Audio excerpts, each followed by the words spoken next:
couple of things before we get started. It's a pretty easy exercise in coming up with, what a player is worth theoretically. I mean, you can comp, it's an easy thing to do, but the real skill in what I find, and, they can tell you, is getting there, getting to that number and having two sides agree to that number. And a lot of tonight's answers are probably going to start with "it depends," because there's so many different situations in which, the type of free agent, what the health of the league looks like, what the team's cap situation is. So get ready for a lot of that. And Jim and John, by all means, please run through every scenario that comes to mind when a question does start with "it depends." So if you guys could just kind of introduce yourselves and talk a little bit about your role, your current role, and what you're doing, that'd be great. Go ahead, John, you can start. Sure. My name is John Sedgwick. My title is Vice President of Hockey Operations and Legal Affairs with the Montreal Canadiens. So I do have a law degree, although it's been a long time since I would say I practiced law. Around 2006, I left practice, which I really only partook in for about a year and a half. Well, in Canada, we article, so 2.5 years total, and started working at the National Hockey League. After 7 years there, I moved to Montreal to work for the Canadiens in 2013. I basically am sort of the right-hand man of the general manager, I guess, for shortest possible way to describe it. A big part of that is negotiating player contracts with gentlemen like Jim Nice. So Jim, you can go ahead now. Hi everyone, I'm Jim Nice. As Jake said, I work for CA Hockey, which is the probably the largest, or at least from the money perspective, the largest hockey agency in the business. I've been doing this for 25 years. Started off as an assistant, worked my way up. Back then I was jack of all trades, learned a lot about the business, but now I primarily focus on contract negotiations, salary arbitration, and go toe to toe with John on a regular basis. I think this is the first time I've worn a collar shirt in 9 months. That's the most dressed up I've ever seen you, for sure. I mean, most everyone's been living in sweatpants since March, so Yes. Don't beat yourself up. We can only see his shirt. So. So I guess we'll start here. What are the first kind of things you guys do to prepare for an upcoming contract on either side? Well, I can start again I think it's really like you mentioned, the word comp. You'll hear a lot today. Comparable player. Really, it starts with a lot of research, and it's not even necessarily when you're heading into a negotiation. It's when you may be making a trade for a player, or that will be heading into a negotiation. When you're considering trading a player, how much is he ultimately going to cost? So I think it's sort of it's a nonstop process for us. I'm sure for Jim as well, evaluating the value of players relative to the comparable group. So definitely heading into a negotiation, that I try and do my research. Yeah, likewise. Usually we'll start at the beginning of the season.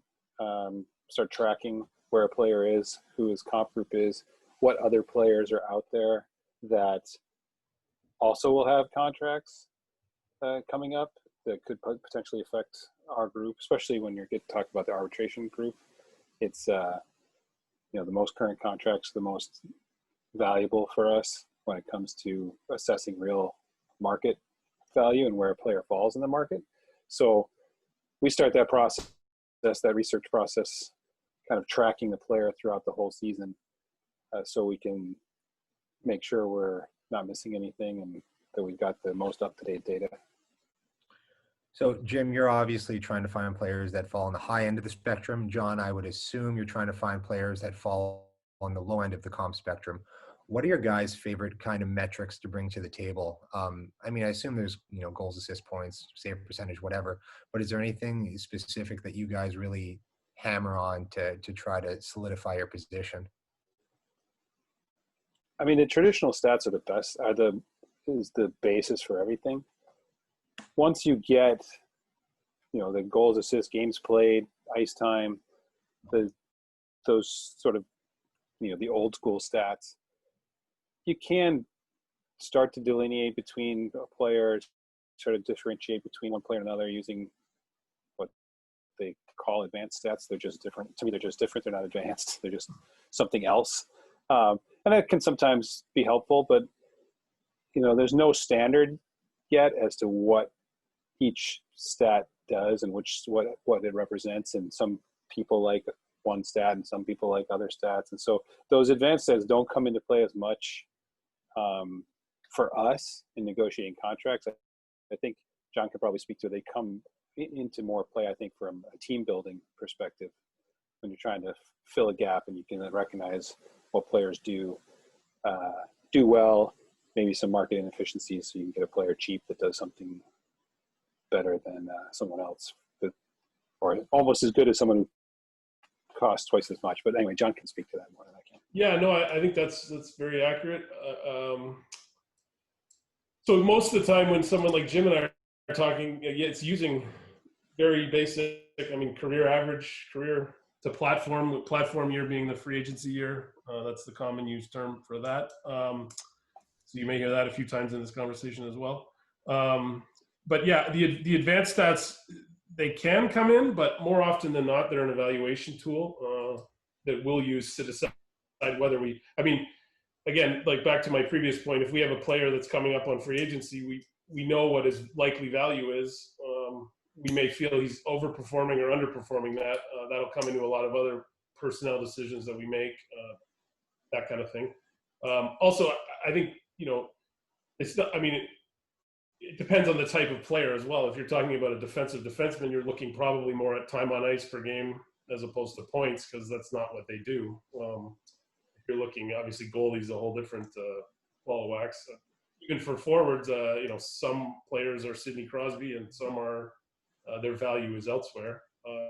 So yeah, both sides are trying to position themselves to, to put them in a fair spot for the value of the player with the traditional stats. But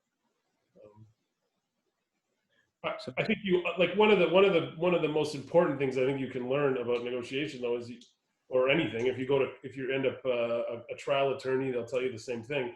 You really have to understand the weaknesses in your own argument as well as the strengths.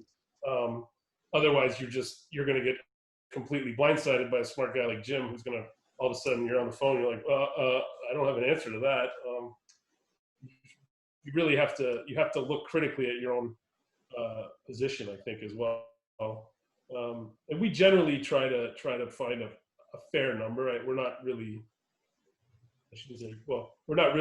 often looking to hammer a player. We want a fair contract. Obviously, we have to manage our salary cap, and so the lower that number, the better. But we don't want a player that's disgruntled and unhappy the minute he signs his contract. That usually is the best outcome either.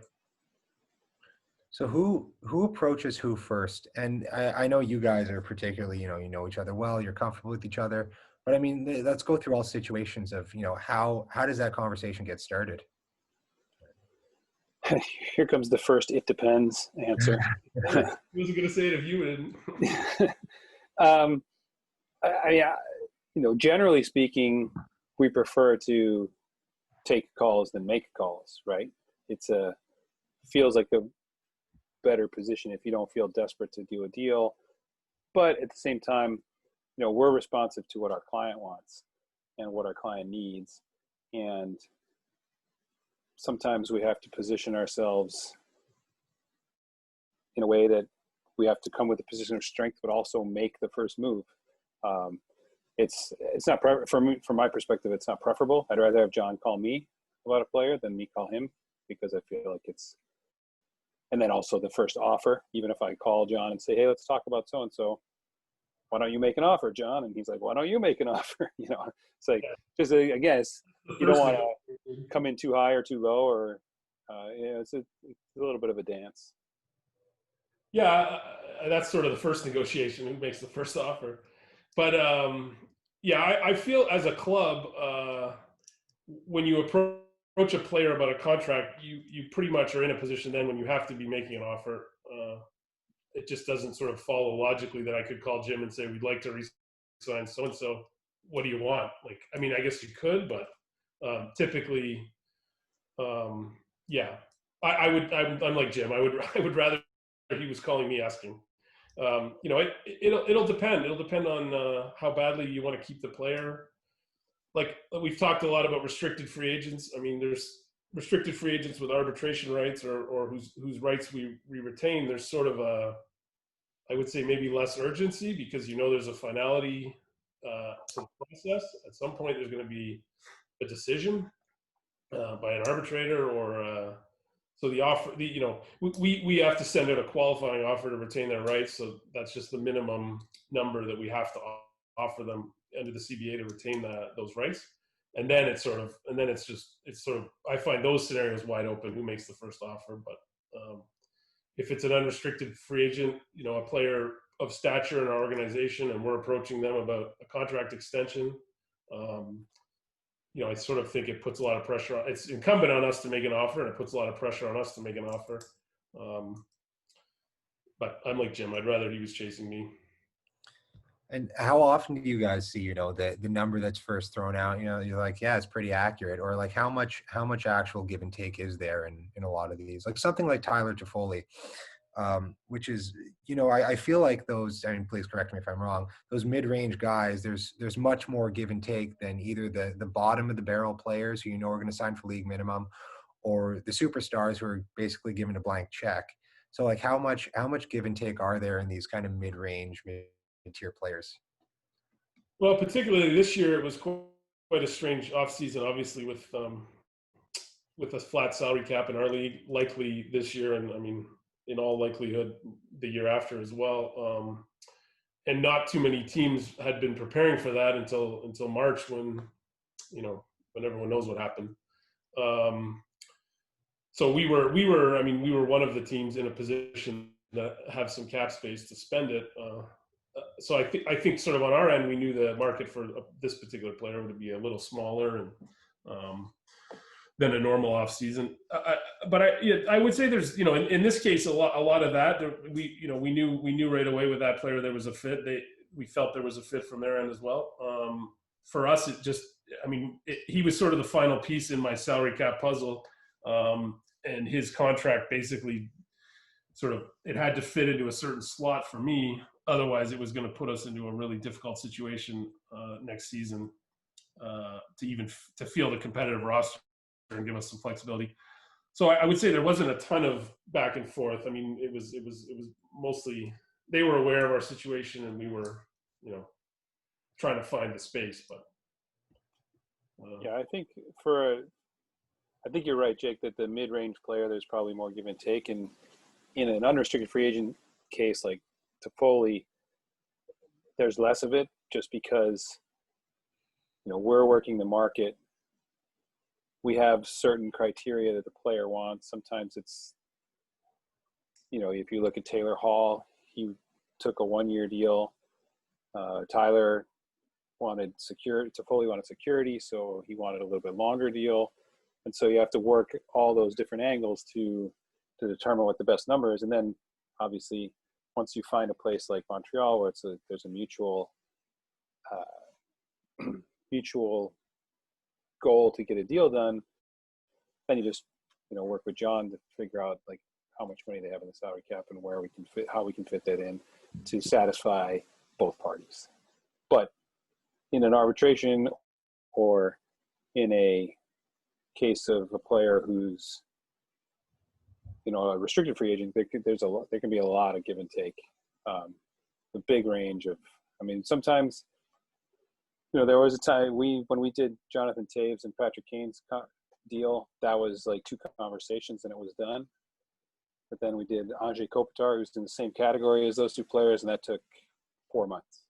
So, it's 3 superstars, 2 very different scenarios as to how the deal's been played out. Can you tell us a bit about the Kopitar one and why it was so difficult? The general manager at the time, Dean Lombardi, he fancied himself. He loved the Bill Belichick model in and thought that everybody should take a little bit less to keep a team together. And we felt after 2 cups and everything that Kopitar had done for the club that he deserved to be paid like the rest of the superstars in the league. So it took a long time. They weren't thrilled with our percentage of cap model either, which I know most teams aren't, because it implies a raise all the time. Comparing a player that signed 2 years ago to a player that signs today by percentage of cap, that implies almost an automatic raise all the time. So that was something. It just took a long time, and then the trade protection part of the contract was another piece that the Kings weren't thrilled about. So again, I guess it all depends on the team and the circumstances. I guess it gets in. There's 2 separate things that you guys brought up, is cap considerations, and then obviously these personality considerations like Dean Lombardi. I guess I want to get into the cap stuff first. So hockey, I feel like, is one of the sports that has such a hard cap, and it's below the amount that the players may be worth on an open market. I feel like basketball, the players can get whatever they want, even though there is a hard cap. And that's a real thing that agents have to navigate. How do you have those discussions with the player, especially in a year like this when the cap remained flat, but they saw their buddy who maybe signed last year or 2 years ago for maybe something that they deserve more money than them, but the reality is they won't get it. Yeah, I mean, it's a difficult conversation, right? Sometimes I've said this, Joe, we just say this jokingly internally, but sometimes we have to negotiate with the team and with the client. Some contracts don't make sense. It doesn't matter when they're signed. You look at a contract for a player and you're like, I don't know how he got that based on what he's accomplished. And then your client says, well, I'm better than him, I should get that contract too, or better than that. And sometimes they're just not indicative of the market, right? So some teams just go outside the market because they really want to sign a player and they really want to reward him, or there's so many reasons. But this year in particular,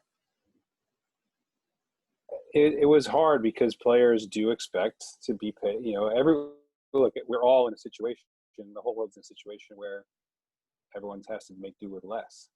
And for players, their window is so small for earning money that, they were obviously at 25, 26 years old, they're earning more money than they're ever going to earn in their life.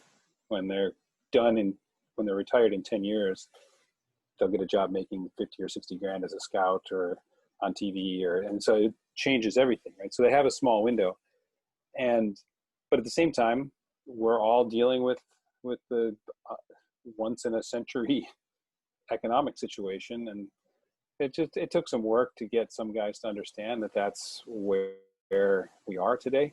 But I think we have enough experience, enough credibility with our guys that they understand that if we're telling them something, it's like we want them to make more money too, right? Like that's how we make more money. So it's not like we're trying to sell them on a contract that's below their worth. But it is difficult sometimes to explain to a player why Joe got at something and they're not getting the same thing, because by all accounts, objectively, they're probably better, but that sometimes happens. And how do you guys, so John mentioned earlier, I'd actually like John to talk about contracts that don't make sense from a team side, because that's a funny conversation. But so he mentioned earlier, like this player X slots here at this salary. What kind of considerations go into, maybe overpaying a little bit because you really want him, or just walking away? How does that come about? I mean, definitely every team in the league has overpaid because they really want someone, whether or not it's the right person. But I just think, we got to a point this year so in the last 2 off seasons, we've had a ton of extra cap space. We've sort of been in a rebuilding phase. This year, they're really, because it's sort of a domino effect. The whole money situation affected everything. It affected the trade market. There were no teams taking on money, so we couldn't move any more money to create more money for in this case, we're talking about Tyler Toffoli, but I think it was just big. I mean, everything like the number that he ultimately signed for was the bottom line number that I was comfortable with managing the cap, and my boss and I, obviously discussed it at length for multiple days because Tyler didn't sign the first day of free agency, as for those that don't know. But yeah, that's. I mean, it depends. Again, it depends. I hate to keep falling back on that, but it depends on where you're at as a team. If you're in a contention period and you think you're a contender and you think I'm going to try and win in the next 2 years, I'm going to hate this deal in the last 3, but you know what? To hell with it. I'm going to try and go for it. When you're a rebuilding team, you don't even consider those options. Because there's no reason to. I mean, you'll just wait and see who sort of falls to the end of the free agency food chain and snap them up for less than market value and get lots of kudos for signing a great deal. But when we're a team that's sort of on the, we had a good playoff and we have some good young players, and Tyler's not an old player in this case. So it was the right time. It was the right fit. It was a fair dollar amount for us. And I think I forgot your first question. Signing deals that absolutely don't make any sense. Yeah, I mean, look, I'm not going to say who, or you can maybe guess, but definitely I've done deals that I know are not good deals, and there's lots of reasons those deals happen. Maybe your owner or your GM or you're just in a situation. When you're in a team side and you have a good player, and that player, you can sense that they're willing to leave, and you feel like you really need to do what you need to do to retain them, in a market like Montreal where there's a lot of different variables than every other city in the NHL. Like if you come here and have school age kids, it's predominantly a French market. So just even that, taxes, but all these little things, sometimes for us to attract a player, we have to knowingly do a bad deal. It's interesting though, when you mentioned bad deals in the market, when I look at a set of comps and there's one that's obviously bad, it doesn't actually concern me that much. I think it's probably harder for Jim to deal with than me because he has to explain that to the player. Jim and I, both, we look at the landscape enough to know that that is an outlier contract. The player doesn't necessarily, think in the same terms. So for me, often those bad contracts, it depends again on the agent and things, but they aren't that concerning to me. They're easy for me to dismiss if it's a major outlier. If it's just a slight outlier, it gets a little trickier. Yeah. One of the things that I don't understand, I think a lot of people might not understand, is when a really good player and a team he's been successful with part ways because of, cap implications. Like something like Alex Pietrangelo. It just doesn't make sense to me that St. Louis wouldn't move the appropriate pieces to keep a guy like that. And I don't think Montreal's had to do that from my memory in recent memory, but can you walk me through what that conversation looks like when you're making decisions? We actually had a player a few years ago, and Alex Radulov. Right. Yeah. Went to Dallas. We only had him for 1 year. It wasn't a player we had in our organization for a long time, and ultimately what we were prepared to do was exactly what the other team was prepared to do. They just happened to be in a state with no state tax, and we were in Canada. I think is what, and I think we knew all that, and I think you make the decision. How important is it for us to keep this player? Because if I pay him $1 million more a year to compensate him for the things that he doesn't like about my market, that starts to have a snowball effect on our salary cap and our and you're gonna you have to think 2 and 3 years out when you're building a team, even longer. But it's hard to think past 2 and 3 years, quite frankly. But we've got young players that we're gonna have to sign. I think if you see sort of a team like Tampa right now, they're in a situation where they've had so many good players for so long, and they've signed so many of them, and they all want to stay. That now they have they have good players. They just have no money to pay them. No one else does, so they're kind of lucky. But yeah, I think it sounds cold, but you have to try and, like, in a case like Alex Pietrangelo, I can only guess what St. Louis's decision making was, but I guess probably they felt like he often, you have to be careful. There's an expression my boss always uses, but we'd like to pay players for what they're going to do, not what they have done, and that's a hard trap to stay out of. Because as players, as anyone, when they age, well, more than anyone, I guess, because they rely on athletic ability, and there is an aging curve. There is a decline. I can't speak for Alex Pietrangelo. I don't know what went into their decision, but that would be my guess. They ultimately decided that it was just too big a risk to take long term for them. So I guess this kind of goes to my next question, Jim, of how you manage client expectations, especially with maybe a superstar like that who expects to get 8x8, whatever, max deal, but that might not be reality for whatever reason. How do you manage that? Just with time, really. We've gone through that before with a couple players in the past where their expectations were X and the market played out as Y, and a lot of it takes, I'll give you a perfect example of this summer. Player whose expectations, Jack Johnson, right? He's a veteran player. He's been around a long time.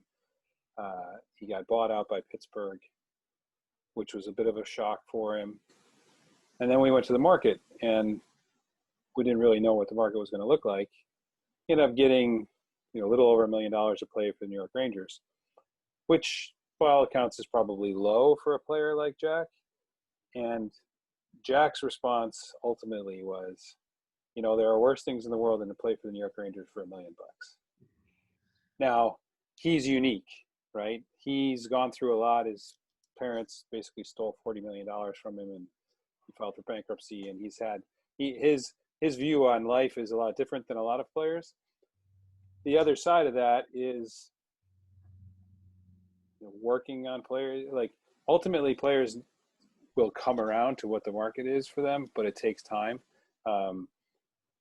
Sometimes it's just they have to work through it themselves, and you just have to be there to sort of guide them through the process of letting them know, like, this is, you're not being screwed over. This is just the way the market is today. And it doesn't always happen. It's not always something that happens just because of the pandemic. Like, it's happened in the past too, where players' expectations are high. It's an education process, right? We start working with players as young as 15 years old when they're entering junior hockey, and we spend all of our time teaching them about the process of being a pro, and that goes on until they're 30. Really does. Just teaching them, letting it, it's all part of how we built our trust with them over the years too. And when you guys are kind of faced with player concerns like a state tax, like a province tax, like maybe a French school system, whatever have you, do those concerns ever get shared with the team to try to drive the price down, or how are those kind of relayed or handled? Sorry, to drive the price. I mean, is that a question for Jim or me? Sorry. Oh, sorry. Yeah. Sorry. I guess it would drive it up, Yeah. to compensate for those concerns. Yeah, I mean, sometimes it depends on where the player's coming from, right? If he's already coming from a place, like he's already played in Nashville for 10 years and now he's going to sign in Montreal or Toronto, or those conversations are more meaningful. Most of the time, a player doesn't really look at his pay stub. He looks at his contract, right? So he's making his $5 million and he's making $250 better than the player he's thinks he's better than. That's enough. If a player has a family and he's going to sign in Montreal and the school, those are all conversations, but there are also, the teams do a good job. Like in Montreal, they do a good job saying, well, usually here's the English schools, here's where your kids can play hockey, here's where your kids can do ballet, do whatever it is. And so the teams are really, in my experience, most of the teams are really good at selling their city. Once a player gets to the place where he's like, this is the place where I want to be, but I have these 3 concerns, whatever they might be. Does that answer your question? Yeah, it does. And I guess I wanted to somehow transition into it. It didn't really kind of lead into what I wanted, which was some sort of how you guys really, the concept of leverage is really important to us as lawyers and to you and your business and to basically anyone in any sort of transactional job. Can you kind of teach us what leverage is and how you guys use it to your advantage? Sure. I mean, in our business, I guess there's all different kinds of leverage. Obviously on the way our system is structured, baseball is very similar in this regard, but younger players don't have a lot of freedom to talk to other teams or find out their value from other teams. So early on in a player's career, players that are drafted fall into basically a slotted system, the entry level system. So early on, you're using that leverage.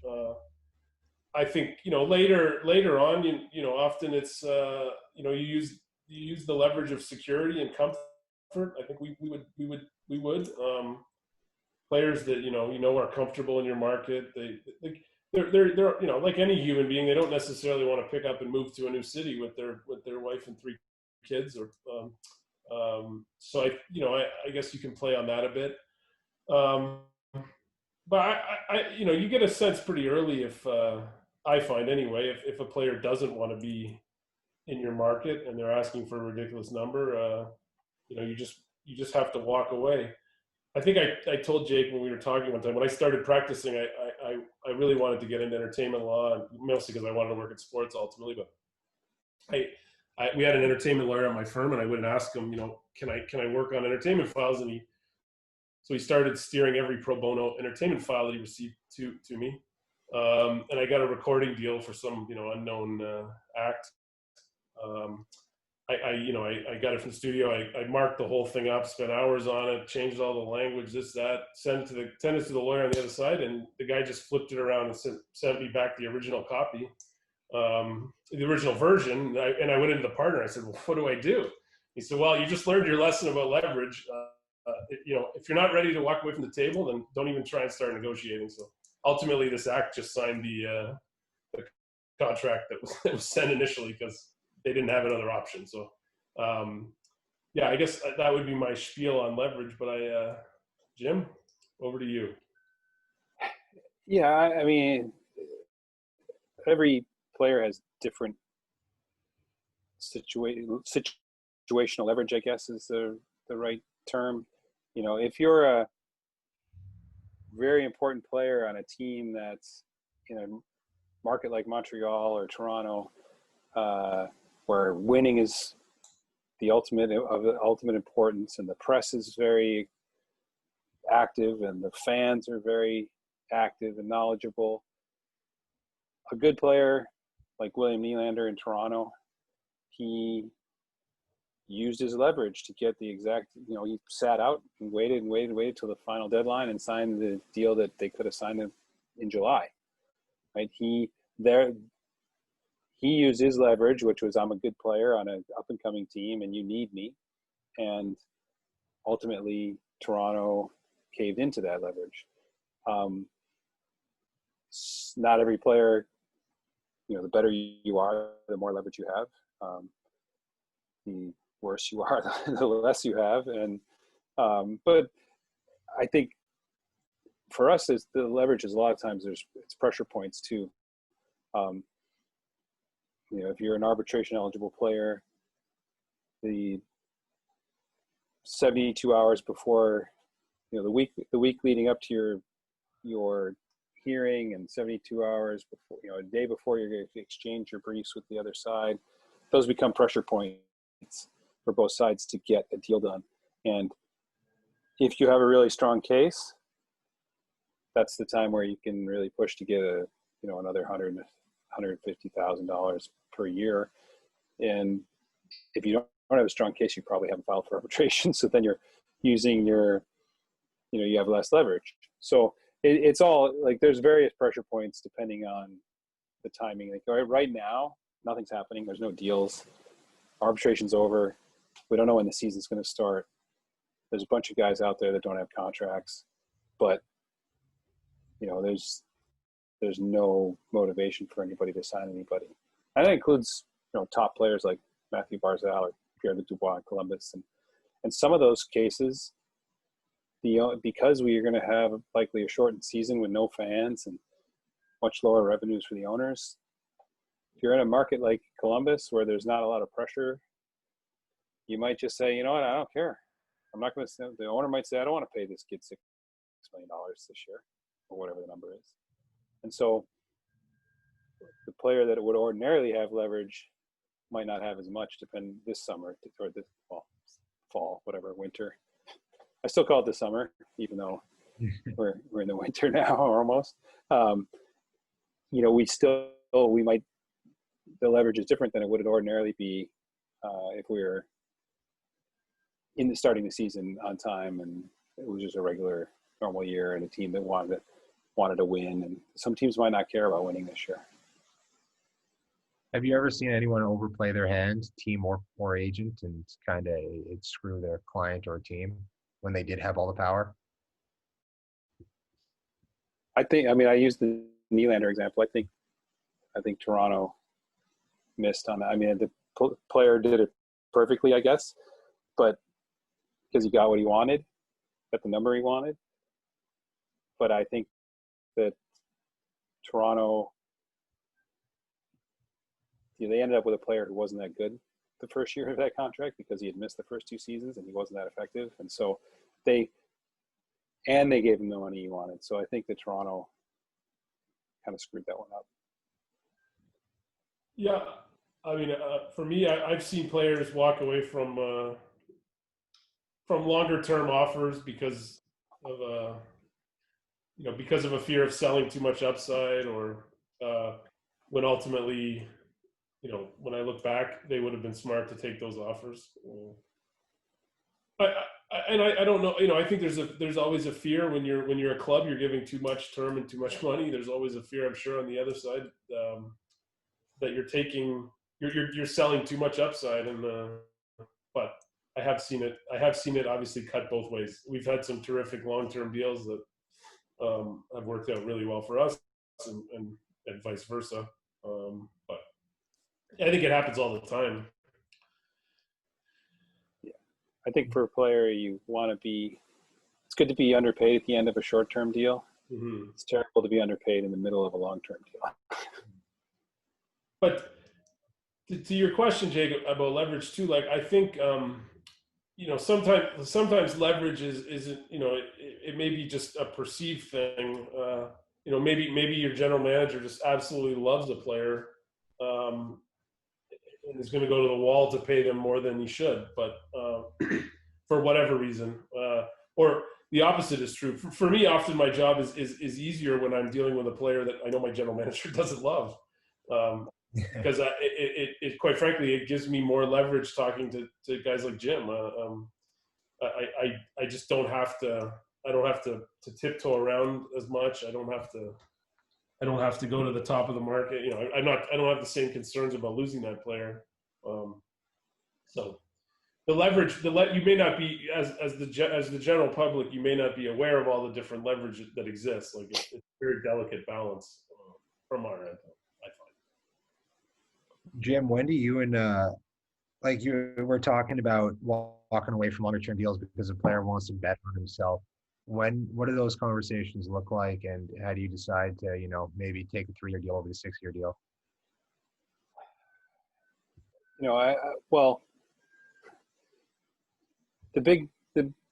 First of all, I think that most players want security, would prefer long-term deals to short-term deals. There's very few players in my experience who would prefer a short-term deal.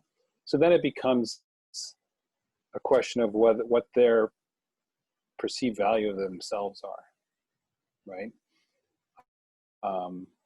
And whether or not, and also what we predict their value will be going forward, and then finding either a happy medium, like in the case of Anthony Mantha, who we just signed in Detroit last week, which a little bit of term, not too much term. He probably would have wanted more term and a little bit more money, but we're very concerned about him being a free agent at 31 rather than a free, or 32 rather than a free agent at 29 or 30. And so that's one of those calculuses we have to make, where you get to a number that's enough.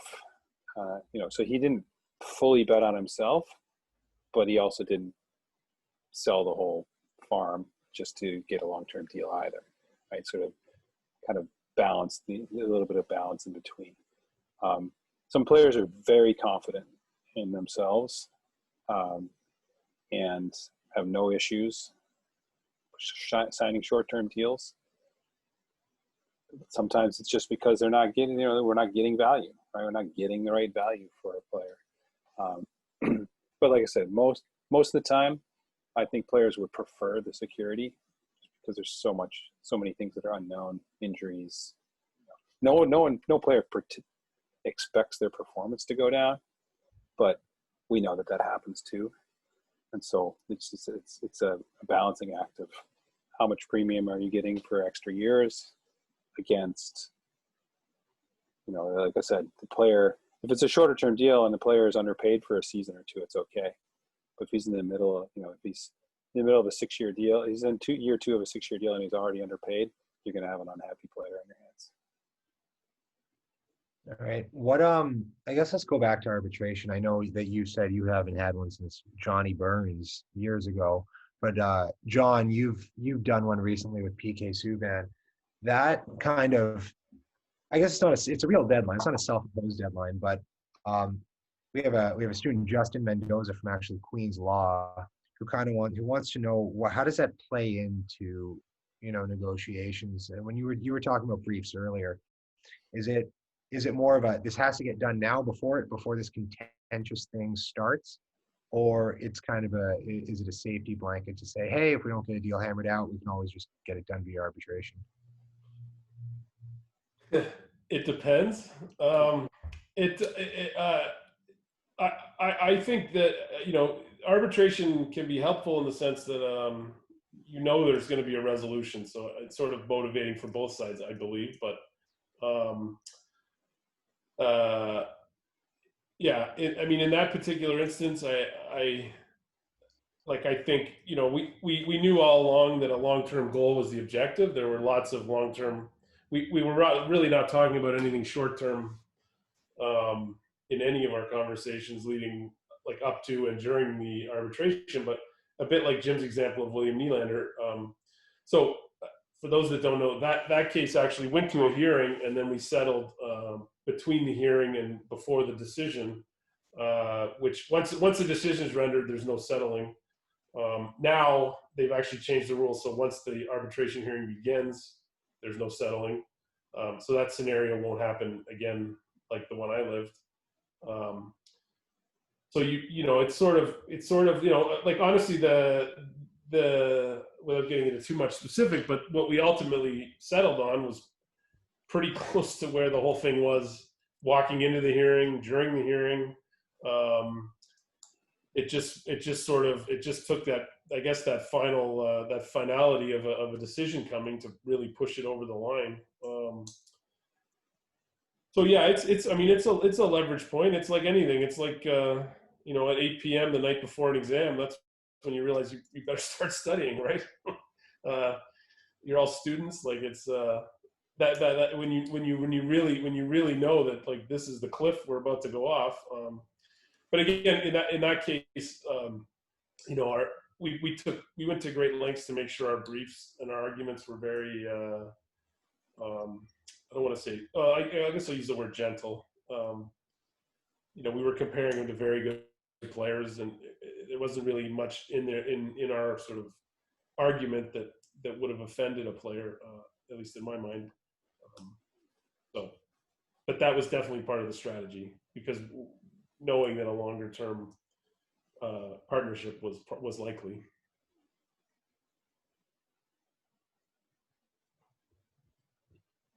Jim, anything about arbitration? Yeah, I mean, most of the time when you file for arbitration, you have a pretty good case. Most of the time, you don't end up going to hearing. Lots of cases settle at the door. Lots of cases settle just before a brief exchange. So for those of you who don't know our process, you exchange briefs with the other side 48 hours in advance of the hearing. And once that happens, you've sort of exposed your case to the other side, right? And there's a risk of the player getting their feelings hurt, getting pissed off. There's a risk of damaging the relationship once that happens. So I find sometimes I think teams like to go to arbitration to have a proxy send a message to the player that they would prefer not to tell them themselves directly. Maybe that's just the sort of agent view of the reason a team would go to arbitration. But I think it's valuable for, as John said, to put a conclusion point on the contract, because some deals can go on forever if you don't have this conclusion point. And so it's a valuable tool for both sides. I have an interesting question here for, I guess it's more for John because it's more recent and it happened to you guys twice this year from a student, David Collins from your alma mater, Dalhousie. How does a negotiation change when you're dealing with a player like Josh Anderson or Jake Allen, who gets traded to you guys, or you guys trade for them, they only have 1 year left on your deal, and then you extend them without them seeing how they really fit into the team structure and culture and everything else? Yeah, it's a good question. Certainly, there's some risk involved in that. I think more specifically in the case of Josh Anderson, you're talking about a player that didn't have a very strong season last season as well. So it's a bit of a gamble. Again, back to the kind of conversation about being prepared to bet on yourself. In Josh's case, he was 1 year from UFA as a young player, sort of right in the middle of his prime. He would have been, basically, because of the way his contracts had progressed with Columbus, he would have been a free agent as early as he could have possibly been a free agent, an unrestricted free agent. So quite a young unrestricted free agent. And I think he was just, or at least convinced us, he was very prepared to bet on himself on a 1 year contract. And then we ran a risk if he has the season that we, hope he has, that we would lose the player after 1 year. So in the case of Jake Allen, I think, it's sort of the opposite. I think that was a scenario where the player is getting a little older. I guess he's not that old. He's 30 years old, but and he was coming to a new market and a bit maybe nervous about being a backup goalie behind, an elite starting goalie for the first time in his career. Well, arguably, and where that would leave him next summer. And really that was a deal ultimately that just the numbers came to a place that we thought it was a good idea to secure the asset at that kind of price point. So I think there are actually two very different scenarios, even though on paper we extended new players that are new to the organization. I would also, I guess, add that in the case of Jake Allen, one of our assistant coaches was with St. Louis for a number of years and coached him there. Also, our assistant general manager was with St. Louis and coached Jake Allen there. And so we were pretty comfortable with the person that we were acquiring and also the player. So. Jim, have you had any recent players who've done kind of a trade and sign immediately?